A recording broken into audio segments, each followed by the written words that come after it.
Welcome to friends and my dear student, myself Mahendra Devanda. आज हम सब फाइलम सिफेलोकॉर्डेटा के बारे में जानेंगे। उपसंघ सिफेलोकॉर्डेटा को फाइलम कॉर्डेटा में शामिल किया गया है और कॉर्डेटा को दो ग्रुप में बांटा गया है, जिसमें पहला ग्रुप है एक्रेनिया और दूसरा ग्रुप है क्रेनिया। ग्रुप एक्रेनिया में वो जीव शामिल किए गए हैं जिनमें क्रेनियम एब्सेंट होती है।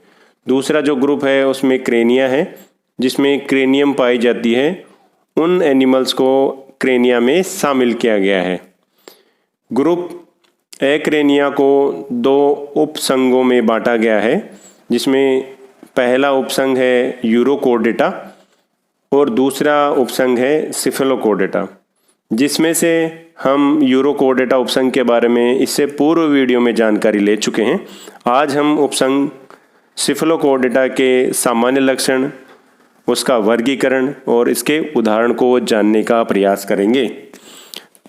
शुरू करते हैं। इसमें सबसे पहले हम बात करते हैं सामान्य लक्षणों की। सामान्य लक्षणों में सबसे पहले इसके जो सिफेलोकॉर्डेटा जो वर्ड है उसको जानने का प्रयास करते हैं। जो सिफेलोकॉर्डेटा जो वर्ड है दो शब्दों से ओरिजिनेट हुआ है और वो दो शब्द ग्रीक भाषा के हैं, जिसमें पहला शब्द है केल्पी और दूसरा वर्ड है कोर्डे। कैफले का मतलब होता है हेड और कोर्डे का मतलब होता है नोटोकॉर्ड से संबंधित, यानी इनमें आगे वाले भाग जिसको हेड के समान जनरली समझते हैं उसमें कोर्डेट लक्षण पाए जाने के कारण इसको सिफेलोकॉर्डेटा नाम दिया गया है। कॉर्डेटा के बारे में हमने लक्षणों में ही जाना था कि इसमें तीन प्राइमरी कैरेक्टर्स पाए जाते हैं और जो सिफेलोकॉर्डेटा है उसमें तीनों प्राइमरी कैरेक्टर्स पाए जाते हैं, इसलिए ये एक टाइपिकल कॉर्डेट्स के रूप में भी जाना जाता है। इसमें जो कैरेक्टर्स जो पाए जाते हैं, जो कॉर्डेटा के कैरेक्टर्स पाए जाते हैं वो उसकी जीवन भर पाए जाते हैं, यानी थ्रू आउट देयर लाइफ, उसके पूरे जीवन काल में पाए जाते हैं। वो चाहे जीवन काल में चाहे उसकी लार्वा अवस्था हो चाहे वयस्क अवस्था हो, दोनों अवस्थाओं में इसके कॉर्डेट के लक्षण पाए जाते हैं। Notochord extend from head to tail region and persist throughout the cephalochordates life. इनमें जो नोटोकॉर्ड पाई जाती है वो हेड से टेल रीजन तक। एक्चुअली जो हेड जो भाग होता है इसमें पूरे सिफेलोकॉर्डेटा में जिनके एनिमल्स में एब्सेंट होता है, लेकिन इसके जो आगे वाला जो भाग होता है, जैसे यहाँ पर ये जो आगे वाला भाग है ये हेड के समान होता है, यानी ये आगे वाले भाग को जनरली हम लोग हेड समझते हैं। तो इनमें जो नोटोकॉर्ड पाई जा रही है वो आगे वाले भाग से लेकर लास्ट तक टेल भाग तक पाई जाती है। तो ये नोटोकॉर्ड इस तरह इनमें पूरी तरह से विकसित होती है।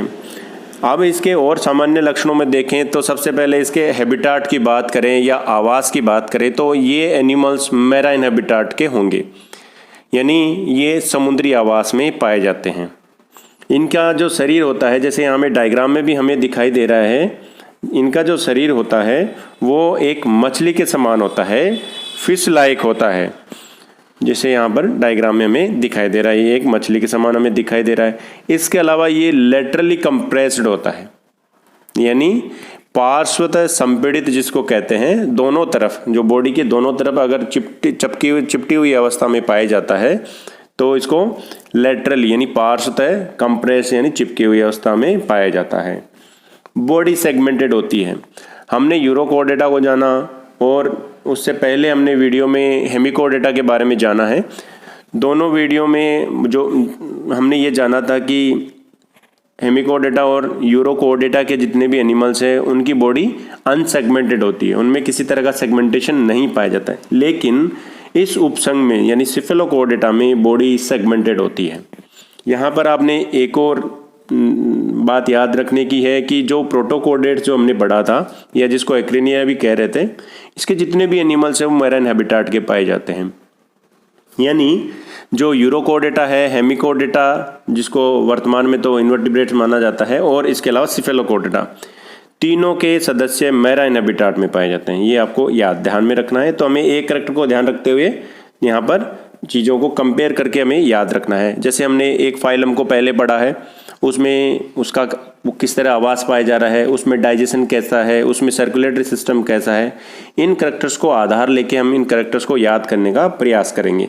साथ ही साथ हम एग्जाम्पल यानी इनके जो लक्षण हैं उनको एग्जाम्पल के थ्रू याद रखेंगे। यानी जैसे इसमें उदाहरण के रूप में जैसे यहाँ पर सिफेलोकोडेटा है। ओके, अब इसको कंटिन्यू पढ़ते हैं। हेड इनमें एब्सेंट होते हैं, यानी जो सिर होता है वो अनुपस्थित होता है। इनका जो शरीर होता है वो दो भागों में, जिसको ट्रंक और टेल कहते हैं। ट्रंक यानी धड़ और टेल यानी पूंछ, यानी इसका धड़ और पूंछ में विभक्त होता है। यानी जो इसका शरीर का जो ये आगे वाला जो भाग यहाँ तक हमें दिखाई दे रहा है, ये एक्चुअली ट्रंक भाग है, यानी ट्रंक रीजन है, धड़ का भाग है। और पीछे वाला जो भाग है वो इसका टेल रीजन है। अब हम इसके और कैरेक्टर्स जानने का प्रयास करेंगे। ये तो हमें समझ में आ गया कि ये एक मैराइन हैबिटाट में पाया जा रहा है। ये इसके अलावा ये भी यहाँ पर हमें ये भी दिखाई दे रहा है कि ये किसी ये सैंड लाइक हमें एक कोई स्ट्रक्चर होगी, यानी ये कहीं ऐसी जगह में धंसा हुआ पाया जा रहा है और इसका आगे वाला भाग ही बाहर निकला हुआ है। यानी ये बिल बना कर रहते हैं, बरोविंग एनिमल्स हैं और नॉक्टर्नल भी होते हैं, यानी रात्रिचर होते हैं। रात में ही ये भोजन के लिए बाहर पानी में आते हैं। और कैरेक्टर्स की बात करें तो अब हम बात करेंगे इसके एक्जोस्केलेटन की, यानी बाह्य कंकाल की। इनमें जो बाह्य कंकाल एब्सेंट होता है, नहीं पाया जाता है। इसके अलावा जब हम इसकी बाहरी त्वचा की बात करें तो इनमें एपिडर्मिस पाई जाती है और वो सिंगल लेयर्ड होती है, यानी एक ही उसकी परत पाई जाती है एपिडर्मिस की और उपकला ऊतक की बनी हुई होती है। ये एनिमल ट्रिप्लोब्लास्टिक होते हैं, यानी इनमें एक्टोडर्म, मीजोडर्म और एंडोडर्म तीनों लेयर पाई जाती है। बाइलेटरली सिमेट्रिकल एनिमल्स हैं, यानी इनको द्विपार्श्व सममिति पाई जाती है, यानी बॉडी को दो बराबर मिड सेजिटल जोन से दो बराबर भागों में बांटा जा सकता है। इसके अलावा इनमें एंट्रोसिलस सिलोम पाई जाती है, जो इंटेस्टाइन से ओरिजिन होती है, जो आहार नाल से उत्पन्न जो सिलोम देह हुआ होती है वो इनमें पाई जाती है। अब हम और कैरेक्टर लें। Pair appendages absent, important characters हैं। यहाँ पर जैसे पेड़ में पाए जाते हैं अपेंडेजेस होते क्या हैं, मेन बॉडी के अलावा अगर कोई ऑर्गन्स पाए जाते हैं, जैसे हमारा अगर ह्यूमंस की बात करें, मनुष्य की बात करें, जैसे हमारे हाथ पैर, ये हमारी बॉडी के अपेंडेजेस हैं। जैसे इंसेक्ट में आप देख रहे हो विंग्स पार्ट है, लेग्स भाग है, एंटीना है, एंटीन्यूल्स है, ये जितने भी भाग हैं वो अपेंडेजेस हैं। ये जो सिफेलोकोडेटा है वहाँ पर इस तरह के कोई पेड़ में नहीं पाए जाएंगे। अपेंडेजेस तो पाए जाएंगे, लेकिन ये यानी जैसे संख्या में बराबर, जैसे हमारे हाथ दो हैं, पैर दो हैं, कान दो हैं, इस तरह ये पेड़ में सिफेलोकोडेटा में नहीं पाए जाएंगे। ओनली मीडियन फिन पर्जन, मीडियन फिन पाया जाता है और वो अनपेयर्ड होता है अपेंडेजेस में। अब हम बात करेंगे श्वसन की।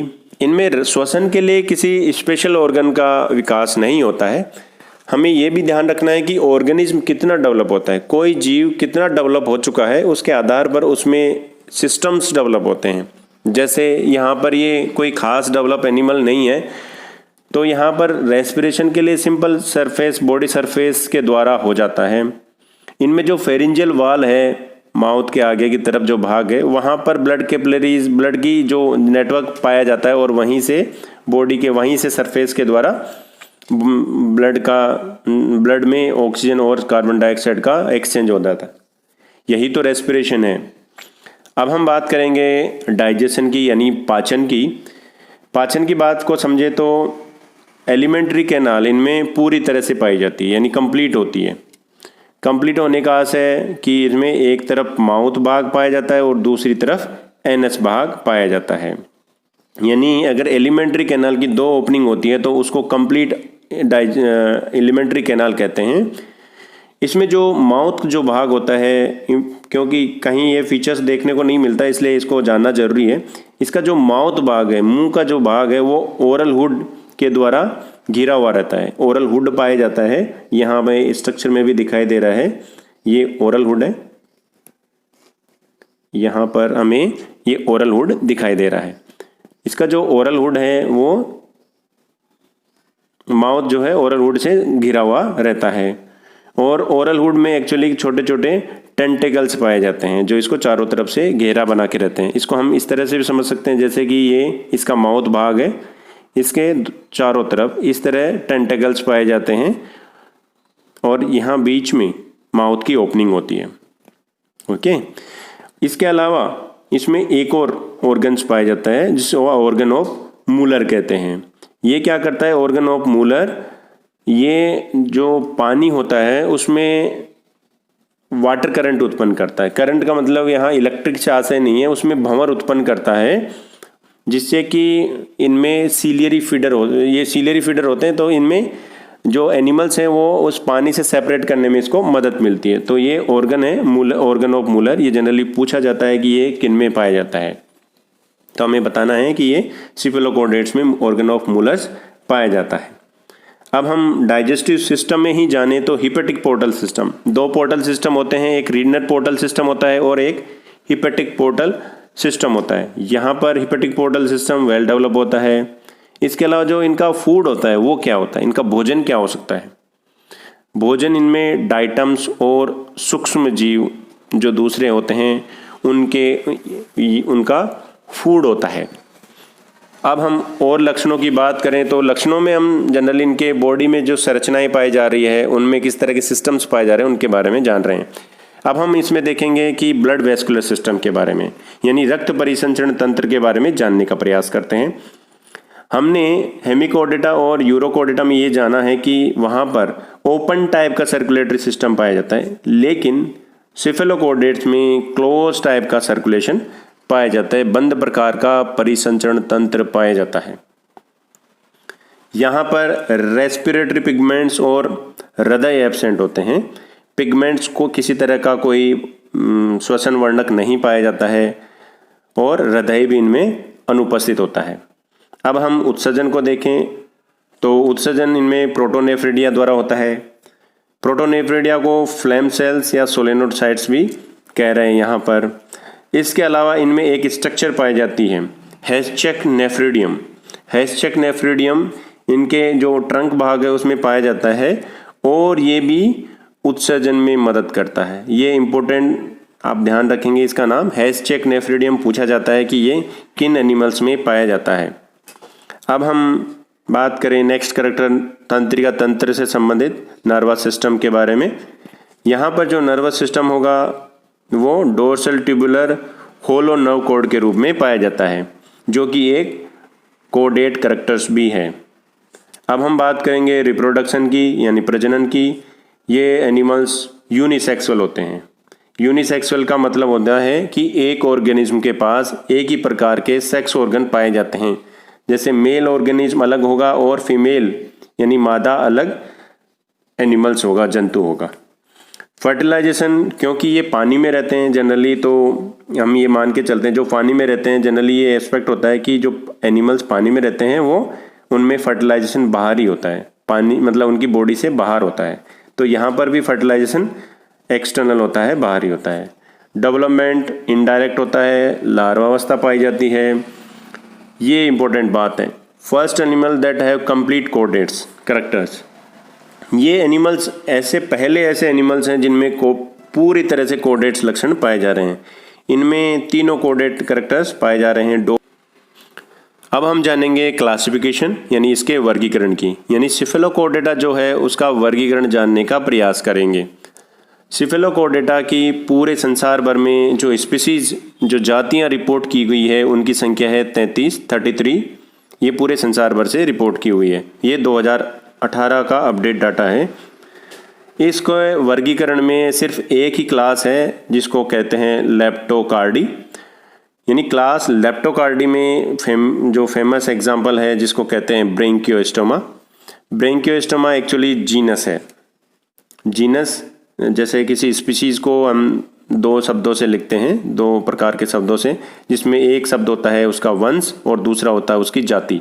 तो यहाँ पर जो ब्रेंकियोस्टोमा है वो उसका जीनस है। इसको एम्फीओक्सस भी कहते हैं। एम्फीओक्सस का मतलब जैसे एम्फीओक्सस यानी दो तरफ ये नुकीला होने के कारण, जैसे यहाँ पर हमें ये पिक्चर इसको ध्यान से देखेंगे कि तो हम दोनों एंड, एक एंड और दूसरा एंड, ये दोनों एंड हमें नुकीले दिखाई दे रहे हैं, यानी दोनों तरफ से नुकीले होने के कारण इसको ये एम्फिओक्सस नाम दिया गया है। इसलिए इसको लैंसलेट भी कहते हैं, लैंसलेट, क्योंकि नुकीला होने के कारण इसको ये नाम दिया गया है। इसके अलावा जो टाइपिकल अगर कोडेट्स की बात करें तो ब्रेंकियोस्टोमा को टाइपिकल कोडेट्स कहा गया है, क्योंकि इसमें तीनों करैक्टर्स प्रेजेंट होने के कारण ये नाम दिया गया है। अब हम इसमें दूसरा एग्जाम्पल देखेंगे, एसिमेट्रॉन। कई बार पूछा जाता है एसिमेट्रॉन किस में शामिल किया गया है, क्योंकि यहाँ पर हम दो ही एग्जाम्पल पढ़ते हैं, ब्रेंकियोस्टोमा एंड सेकंड है एसिमेट्रॉन। ब्रेंकियोस्टोमा को काफ़ी फेमिलियर है, सिफेलोकोडेटा में रखा हुआ है, सब जानते हैं इसको, तो आप इसका भी नाम ध्यान रखेंगे। अब हम बात करेंगे सिफेलोकोडेटा के महत्व के बारे में, यानी सिफेलोकोडेटा को क्यों पढ़ते हैं या इसके जीवों का क्या महत्व है। पहली बात तो ये है कि हमने ये जाना कि इसमें कोडेट के लक्षण पाए जा रहे हैं, तो ये एक टाइपिकल कोडेट्स के रूप में इसकी स्टडी की जाती है। इसके अलावा सिग्निफिकेंस ऑफ इवोल्यूशनरी स्टडी, अगर हमें उद्विकास की जो अध्ययन करना होता है उसमें भी इसका महत्व है, क्योंकि अगर इसकी पोजीशन आप लोग ध्यान से देखेंगे तो ये वर्टिब्रेट्स यानी जिनमें वर्टिब्रल कॉलम पाई जाएगी, वर्टिब्रेट्स जो सबफाइलम है उससे पहले और यूरोकोडेटा के बाद में इसका स्थान है। यानी ये पहले तो जो टाइपिकली कोडेट्स यानी तीनों कोडेट्स लक्षण रखते हैं, साथ ही साथ ये प्रिमिटिव वर्टिब्रेट्स के रूप में इनको पढ़ा जाता है, तो ये उद्विकास की तरह से महत्व रखते हैं। इसके अलावा समुद्र पानी में पाए जाएंगे तो ये कहीं ना कहीं खाद्य श्रृंखला का यानी फूड चेन का कहीं ना कहीं इसका हिस्सा बनाएंगे। इसके अलावा कुछ जगहों पर जैसे एशिया महाद्वीप है, उसमें कुछ कंट्रीज़ में इनके एनिमल्स को भोजन के रूप में काम में लिया जाता है। उम्मीद है सबको अच्छा लगा होगा। Thanks to all, thank you.